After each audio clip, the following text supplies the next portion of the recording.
as you all would have heard a lot of topics around, I'm sure, since morning, cookie-less world, cookie. I think a lot of you eaten a lot of cookies now. So I think what we will try to do is try to keep it more interactive.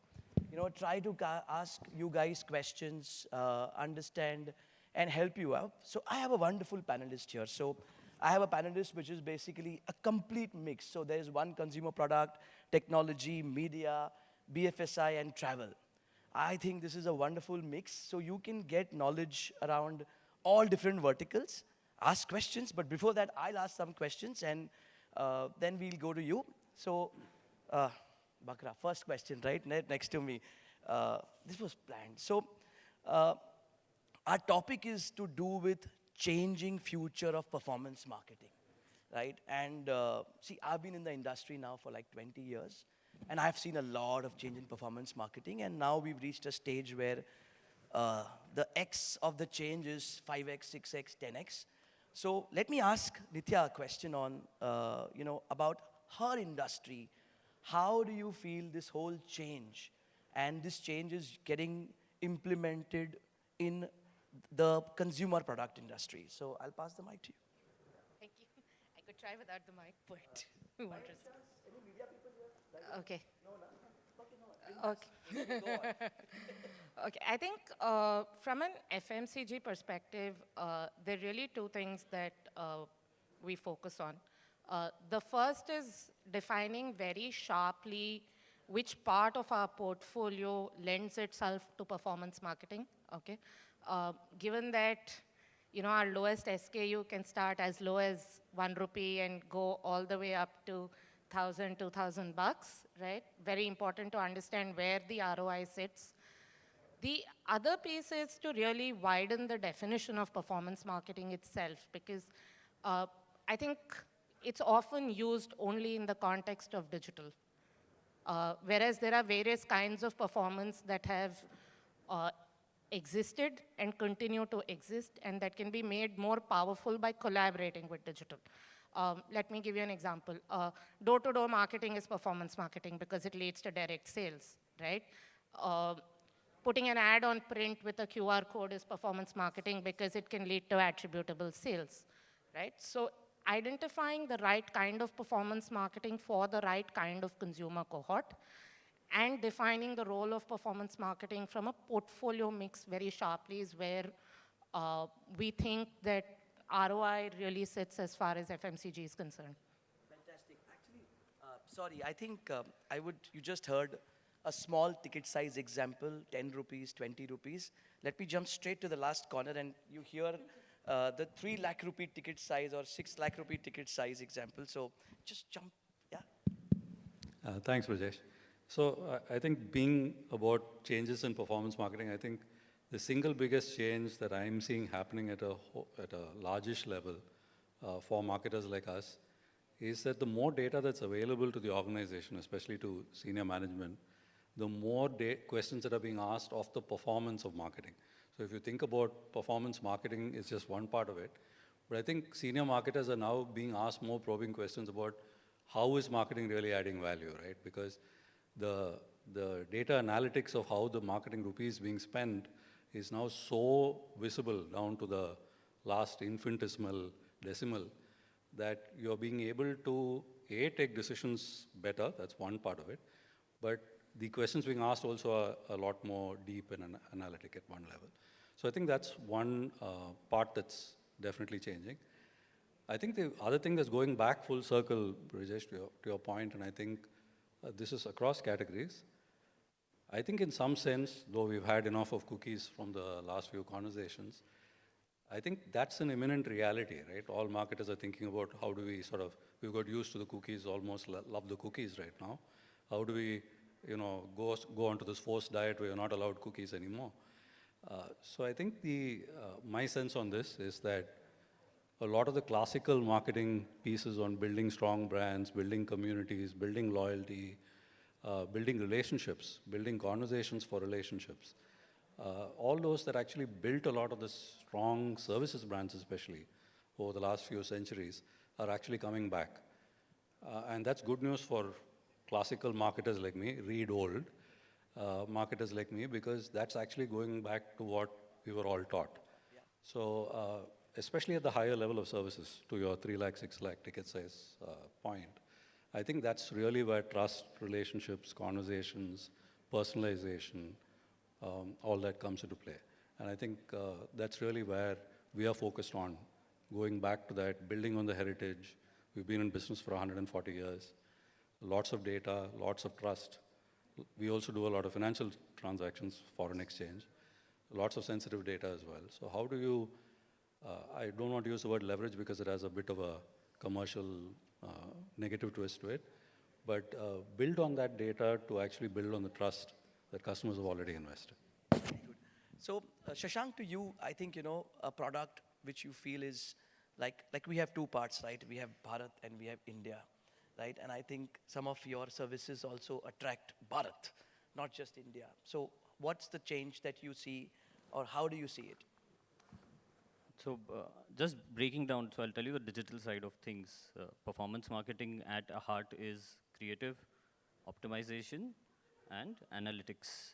If you look at how performance marketing has evolved right now, the optimization part is taken away. So you don't have to literally optimize it because you have automated campaigns to do that. What is left now? The creative part and the analytics part. The creative part is where the whole Bharat thing and getting that kind of audience helps us a lot. Probably some of you all have seen our ads. We do a lot of reel ads, we do a lot of short ads, which do get us customers from tier 2, tier 3, and so on. But just to put things in a nutshell for performance marketing right now, you have 3 levers. You have the creative, you have the optimization, and you have the analytics. Creative is something that you have to focus on right now. We all are bound by some brand restrictions that we can't do this, we can't do that, but we have to innovate. Because reel mein aap kaise bataoge wo cheez? You have to reach out to that certain cohort of audience, and then you can't say that, okay, I need to keep my brand first. So you'll have to be creative in that sense. Optimization, to an extent, the AI has taken over, so you have less control. So be it your AAA campaigns or any of your Facebook automated campaigns, there's very little you will be doing as a input giving, and there's a lot that the optimization will be doing, which was an headache for most of the marketeers. And analytics, there are many tools right now available. Google has also come up with Gemini, which has a lot of modules which will do a lot of analytics for you. But analytics will be one side that you all will have to focus on. Thank you so much, Shashank. Gaurav, your 2 cents on the whole piece in the media industry. So I'll tell you about my business. We are a traditional media company, right? Digital operations for that. For us, performance marketing is twofold. So we don't spend any money on acquisition because largely our customers, users are people who are either brand loyal or coming through Google in terms of the organic traffic that comes through.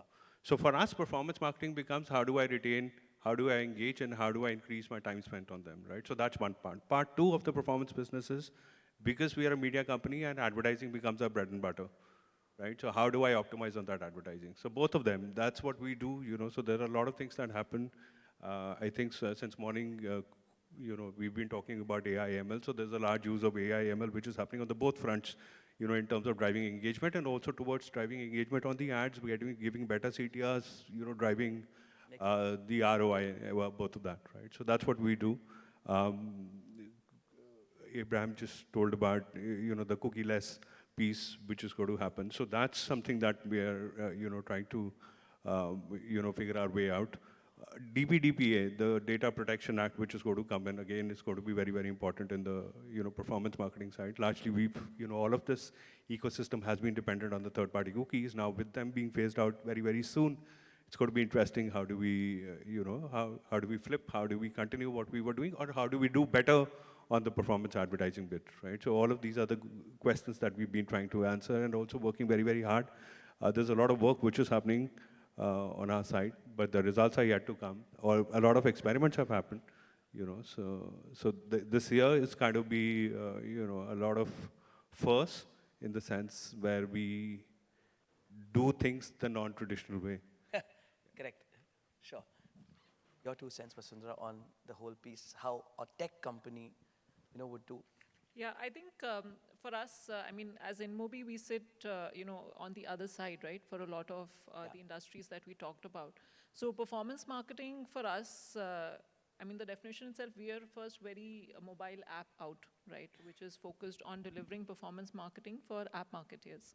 And the way we've seen that, change or evolve is especially with, I know we've talked about cookies in the web world, but if we see, we are seeing that those changes in the app world as well. Sure. You saw iOS do that 2 years back with IDFA going away.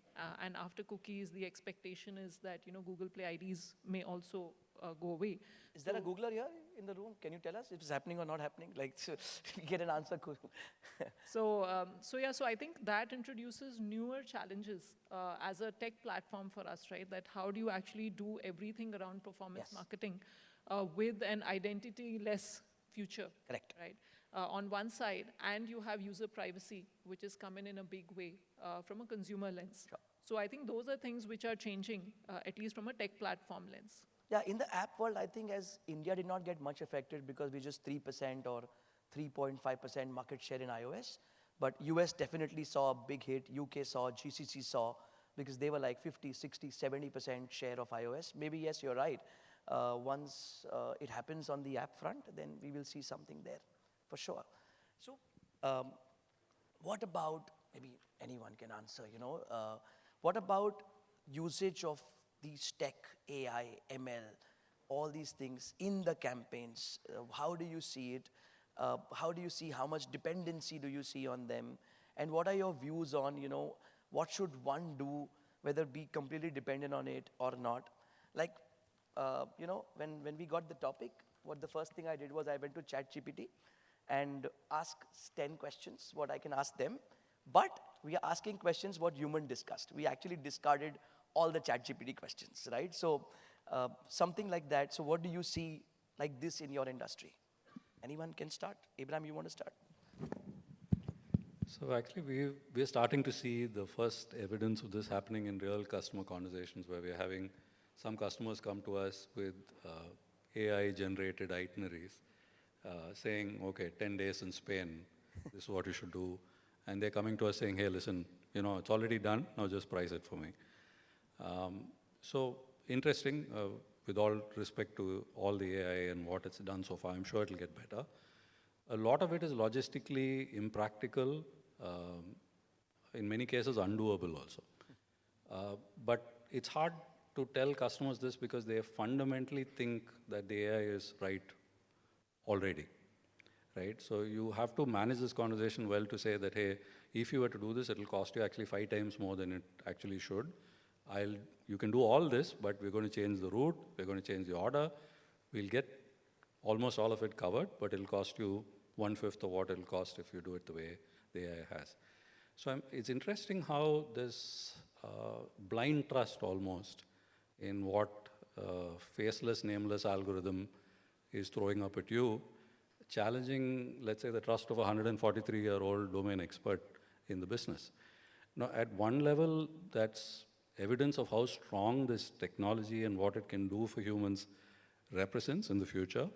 It also is very scary because that's the level of our possible downfall, because you're trusting this blindly, right? So that's one anecdote, and I just leave this for the room to digest and figure out how to process this, because in some form or fashion, it's going to touch all our businesses. I think from where we sit, we can't wish this away. It's here, and it's going to get bigger and better and faster and more efficient. I think the key is really how do you bring in the human expertise, capability, trust, relationship, personalization, especially when it comes to regional languages, etc., where we can really bring in a factor, and in our case, there's also a whole lot of what we call Indianization, right? Indian food and so on, because an AI can tell you what to do in Spain, but it isn't going to give you Indian food, for example. So you've got to sort of think about how can you add value to what the machine or the technology is already providing customers. Absolutely. I think to that extent, we can actually become more efficient about doing more transactions because we no longer have to do 50% of the planning. Maybe it'll come from customers via AI. It's okay. Initially, we were like resistant to it, but now we are saying it's okay. If that's what customer wants, we'll build on it. Absolutely, and we've seen it, right? We run campaigns for different verticals. It's always personalization over privacy. So, like I always say that if I am buying a car, you show me ads for car, I don't mind. If I can just make one more quick example. On the foreign exchange space, in a very small way, we're already using an AI-powered chatbot via WhatsApp to actually complete a transaction. So we're finding a lot of, especially young first-time customers, prefer not to talk to anyone, not to email, nothing. And we are advertising the service now. You can actually WhatsApp a number, save us as a contact, WhatsApp, have a conversation, tell us what currency, how much you want, how much card, how much currency, etc. Everything will be done via WhatsApp. Super. Chat, the AI intuitively goes through a conversation with you and completes. So it's about how to use technology efficiently, right? Not just to be completely dependent on that. Yeah, cool. Yeah. I just wanted to build on the point that Ibrahim made about human expertise, right? I think there are three areas where human expertise definitely comes in when it comes to marketing. The first is defining the problem. AI can't do that for you. As a marketer, you're the only person who can define the problem that you as a business want to solve, right? And it starts there. What is the problem? Who is the consumer, right? And those are two things that only marketing experts can do, right? The second and the third piece is, again, building on what he said. AI is great at, or models are great at trawling through data. They're great at finding patterns. They're great at automating repeatable tasks. They're great at drawing on information that already exists, right? But how do you come up with an original insight and hence an original idea, right? Human creativity. That's again where the marketer's role, the marketer's expertise, and the marketer's imagination, all three come into place. So I think AI is a great way to process huge amounts of information, get a very quick view of what's happening as far as fact is concerned, and of taking away some of the drudgery tasks, right? Whether it's Forex conversion or it's a simple query on how do I use the product, right? Are things that AI can do very easily. While as marketers, we focus on defining what the problems are that we want to solve for and where do we build innovation and growth. I think as a tech platform, though, I mean, apart from, the part around automation and removing, say, inefficiencies, right? I think we've seen two very, I would say, solid use cases. One is if you want to do anything at scale, for example, right? So if you're, for us, like, for example, creatives, right? Now, and especially in context of performance marketing, right? You need a lot of A/B testing, experiments, matching user cohorts to different creatives and so on. And those are things that, you cannot create like thousands or millions of permutation combinations, humanly. So I think in terms of just creatives or even, content and the level of personalization and optimization you can do, I think we've seen a really strong use case. And now with generative AI, I think even things like text to video or, language translations, right, contextualization, all of that has become very, very sort of, I would say cutting edge in that way. So I think that's a very good use case we see as a tech platform for creatives and content. And the other is, of course, I think Shashank earlier talked about optimization, right? Again, I think if you talk about ROI in performance marketing, optimizing for that user LTV or CAC, right, comes with a lot of, data models, bidding, right? And a lot of that work, again, AI is at the core of it. So I think even higher order, some of those, the data science modeling and all, is very, very effective by using AI. So we do a lot of work with AI, right? I mean, again, being a media organization, content is at the heart of all of our operations, right? So, I mean, Gen AI has a great use case, right? It is made for generating content, right? So between the content creation, between transcribing, transliterating, and also translating, there's a lot of work that happens, right? And then, like she said, in between, moving formats from text to video, video to text, audio to video, and all of that is happening, right? So our content creation's gone up manifold, right? And also in terms of advertising, again, there's a lot of work that happens, right?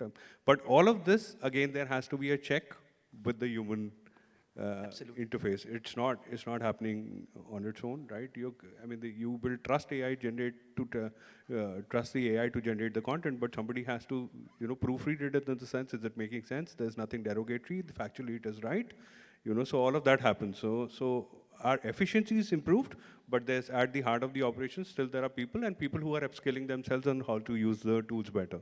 All of that. Again, coming back to advertising, there are very advanced CDPs, DMPs which are happening, but the logics of that DMP and the CDPs are being still done by engineers who control it, right? Again, Puneet Gupta had a great session where he was talking about who's responsible in terms of when it goes wrong.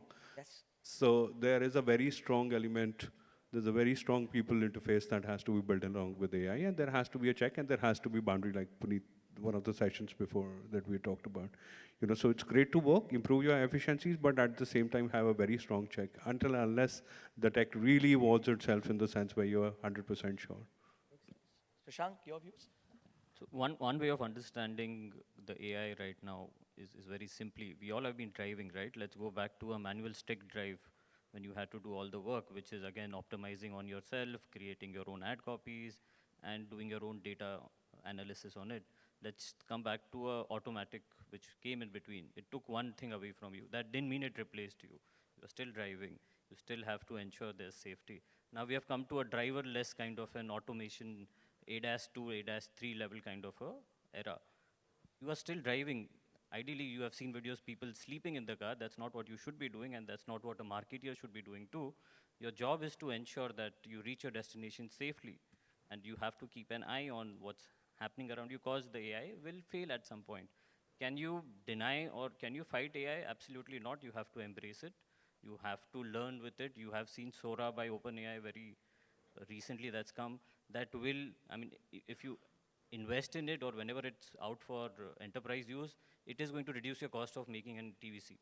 It will ensure that most of your digital ads that you're doing will be done through Sora itself. Look at any of the DALI or any of the image creations. You all must have tried at your own thing that, can I make a performance ad out of this? And very soon that will happen. So you will have to learn how to use it. I guess a marketer's job right now is more of a conceptualizer. You don't need an expert in one thing. You have to be a generalist. You will have to understand creatives. You can't say, अरे ये मेरे को नहीं समझ में आता है, color नहीं समझ में आता है, copy नहीं समझ में आता है. आपको समझना पड़ेगा वो चीज़. मुझे numbers नहीं, मेरे को खाली numbers ही अच्छे लगते हैं. तो आप आगे नहीं जा पाओगे. You will have to understand each and every bit if you want to excel. Because yes, the rudimentary job of an MIS executive may not be there in future. Maybe the basic job of somebody who tells you data may not be there later, because Google itself has introduced all of these AI right now in Google Ads, which will be released very soon. It will give you generative AI ad copies. It will tell you images. It will do the cropping for you. It will do everything for you. So, आपको क्या करना है? Is the job of a conceptualizer. You have to ensure that you reach your destination. It is giving you TROAS. It is giving you everything that you need as a marketer. You're actually living the future today. आगे क्या होगा, I don't know. But today, the tools that you have, and if you really go to explore, you are living the dream of what a marketer should be. एक छोटा सा example ले लो. In India, last year, I guess, 1 lakh के ऊपर notified startups खुले हैं. Half of them will require marketing. इतने marketers है भी नहीं, probably. कहाँ से होगा ये सब? It will be AI that will help you. So I guess, at least we use AI extensively. We have a lean team. Most of the spends happen performance-wise, and I'm looking forward to what all new excitements will come. Yes, control is less, so there is always a fear. पता नहीं क्या होगा. I'm always scared over the weekend. पता नहीं क्या हो जाएगा. Monday को उठ के देखता हूँ तो अरे numbers हिल गए. But yes, there is a certain fear. I guess Google and Facebook are working towards ensuring there are hacks or there are ways you can try to control it. UAC ka, if you all, somebody who's worked as a performance marketer must have seen जब UAC नया आया था, it was a complete black box in 2018 or 19 if I'm not wrong. And it wasn't that accurate back then. But today if you see, it's TROAS.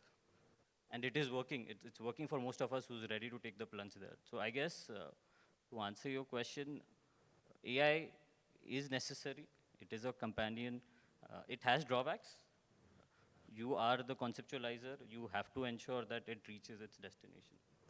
Cool. Thank you so much. I remember your weekend one. So, but you are we are equally tense in the weekend when you are tensed.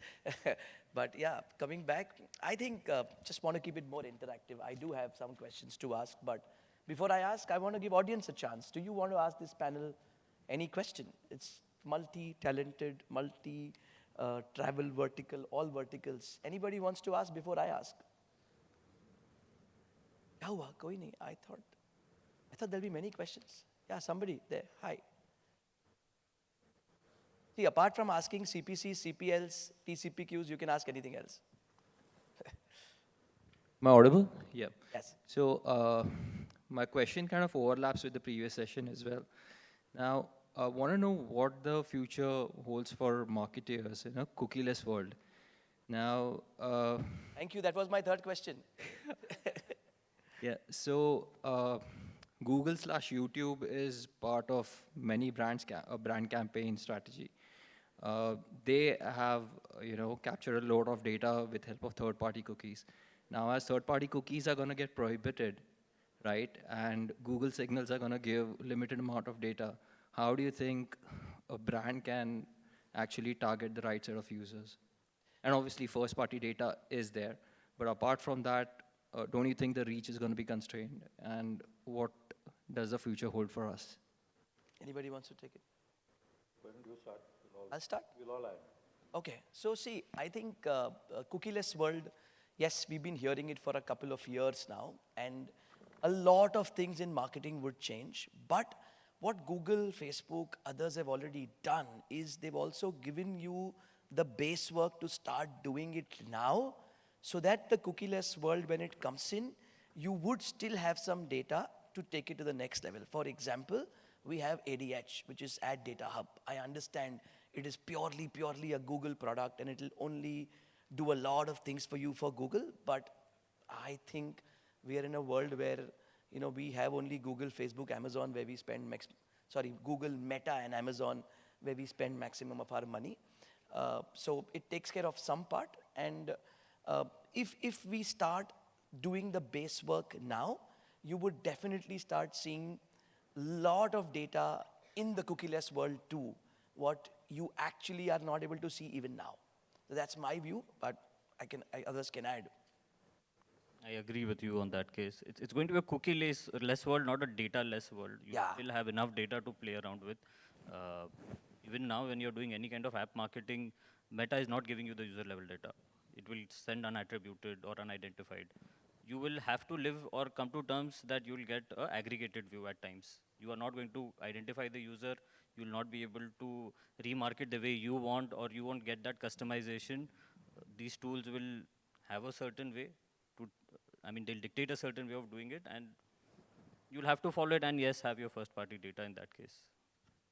Thank you. Anybody wants to add? Yeah, David. I think you have to look at this cookieless future and the privacy laws in sort of conjunction with each other, because in a way they are all heading in the same direction, which is about saying customer private data is private, needs to be protected, and consent is key. And the penalties around what we've seen in the draft, which is probably soon going to be acted on, is huge, right? So I'm saying that's just the punitive fine, but even the reputational risk and the kind of implications of companies that don't take data that's been shared with them for the purpose of a singular transaction is the other thing that the reason why we're moving to a cookieless future as well.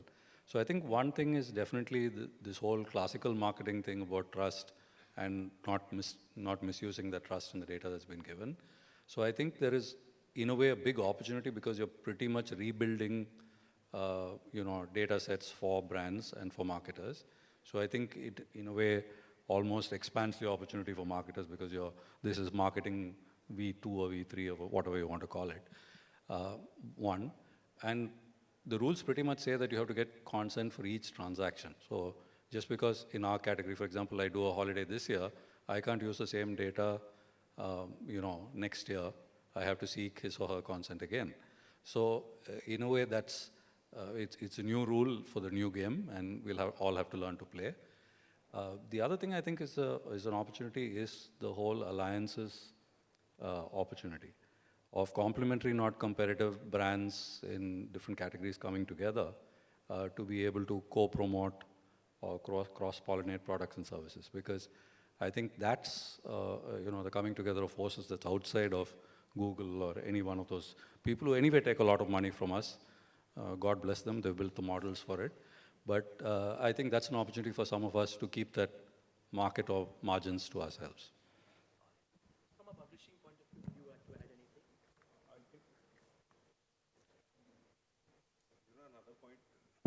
Another point that we can talk about, being a marketer is community, right? I mean, your existing audiences, it's got a big role to play, word of mouth. The basics of the marketing go back to that, right? And obviously, first-party data, needless to say, it has to be there, both on the brand side and also on the, from the publisher side, right? Both of them superimpose, get a quality set of data and start marketing on that, right? But all of it, it's going to be an experiment at the moment, right? We go to see some few months, few quarters here and there, in terms where this transition happens and we all understand what the data is going to be like. So it's going to be interesting. Nithya, you want to add? Yeah, sure. I think, again, it's a cookie-less world. Okay, it basically means that you can't remarket back to a specific browser. That's about it.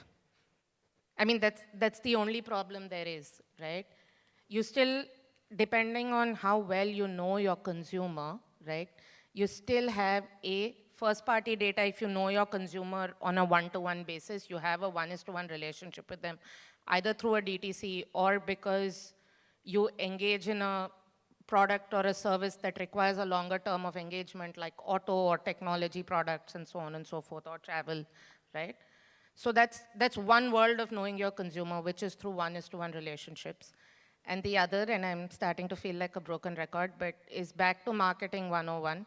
How well do you know your consumer in terms of behavior, right? Going back and doing the classical marketer's job of getting to know who the people are who actually buy your brand or product or service, right?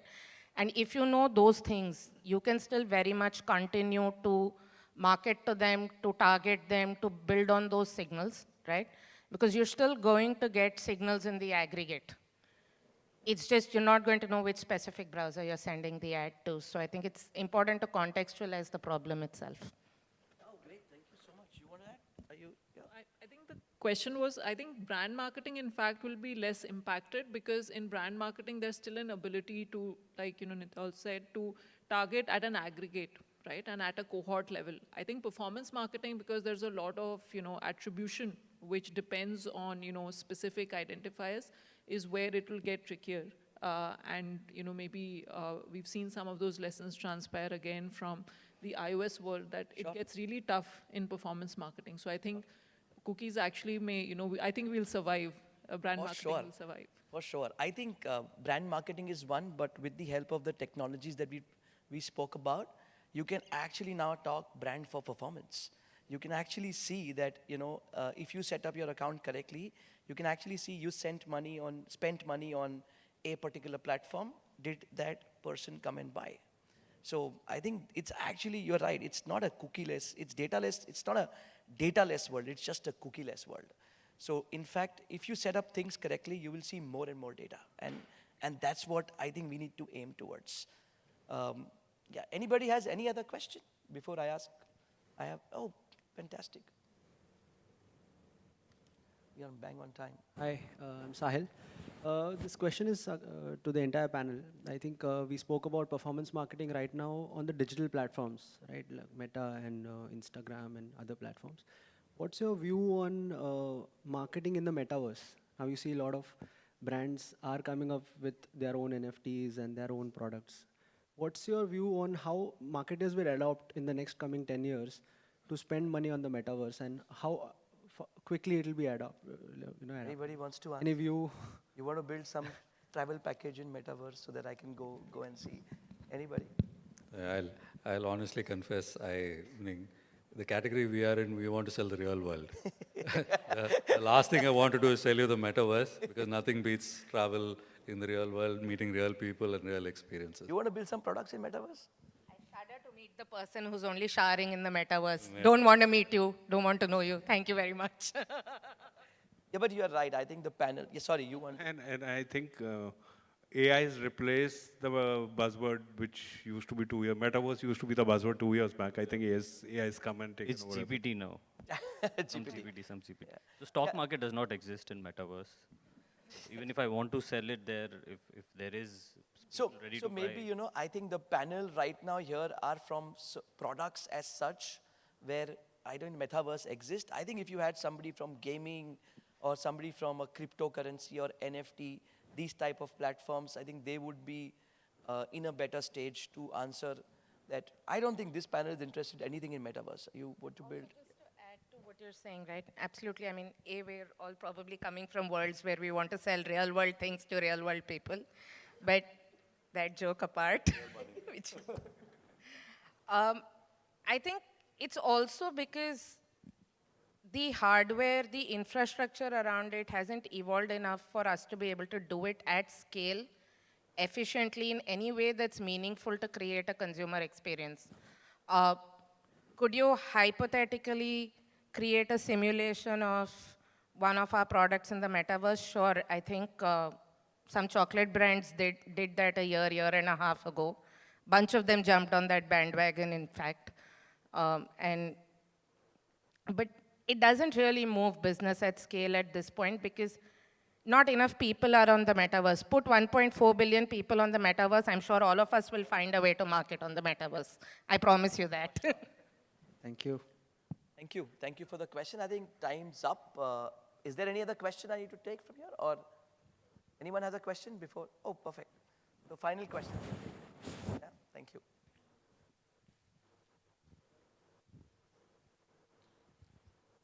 Yeah, hi.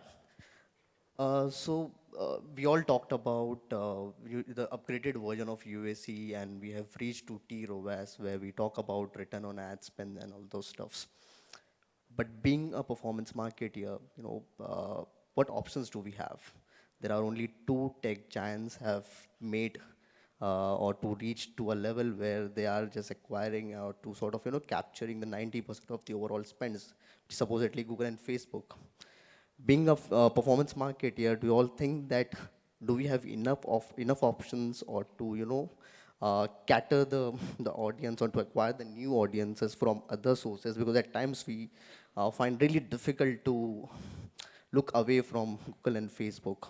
So what other options do we have really to acquire the new users or to retain the users? You want to answer? My platform. Try publishers for once, there's enough that they have. Anyway, you come back to the publishers routing through these platforms. Meta, yes, maybe not, but through Google, the ads anyway come back to us. The data is ours, the content is ours, the audience is ours, right?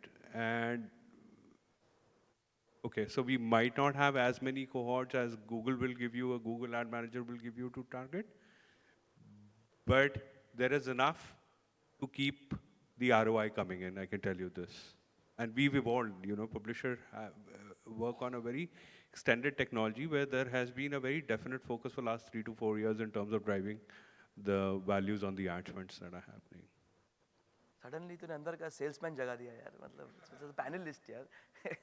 I mean, obvious plug, you should try InMobi and Glance, like, you also said. But I think jokes apart, seriously. I think there is, if you see, there is a breed of, new media. So, I mean, I'm sure you've looked at, options like on-device media, where you're looking at, just new users, right? New users, new smartphone users who are coming in. How do you get to that cohort? Because that may be a cohort you cannot target on traditional channels. So there are a lot of, options, just different surfaces. How do you get on, the -1 screen, the home screen, different parts of the, surface of the phone. So those are options, but obviously, Google and Meta is the easier option. So I think as a marketer, then there is an effort involved when you have to try new media, try new channels, and it will come with its own share of, learning. So I think that's something. So I'll add as an agency, a very, very neutral platform, right? I think more than platforms, what marketeers need is patience.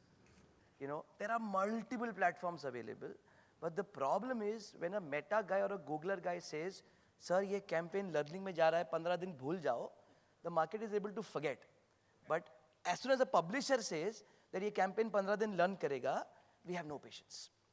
I think there is where something has to change, you know, because we trust a lot, looks like, you know, the whole learning phase that, but actually speaking, they are taking your money. कोई है नहीं ना media that they are taking your money, right? They are learning for you and they're giving result, but you actually don't want to do the same thing with somebody who is not as giant as X, but you know, see, actually patience is required. Platforms are many, right? We are a 1.4 billion people country. Actually speaking, clearly you would have seen that today in the influencer marketing world, there's an influencer, there's a micro-influencer, there's a super micro-influencer. Similarly, there is a website, there's a local website, there is a super local website also. But if that super local website will come to you and say, advertise on my platform, within a few months I'll see results, sorry. You know, I want to see results next week. So I think that is why we all feel that there are no platforms. You know, but there are many. Like we work with a few publishers directly where they're very big in South, they're very big in North, they're very big in East.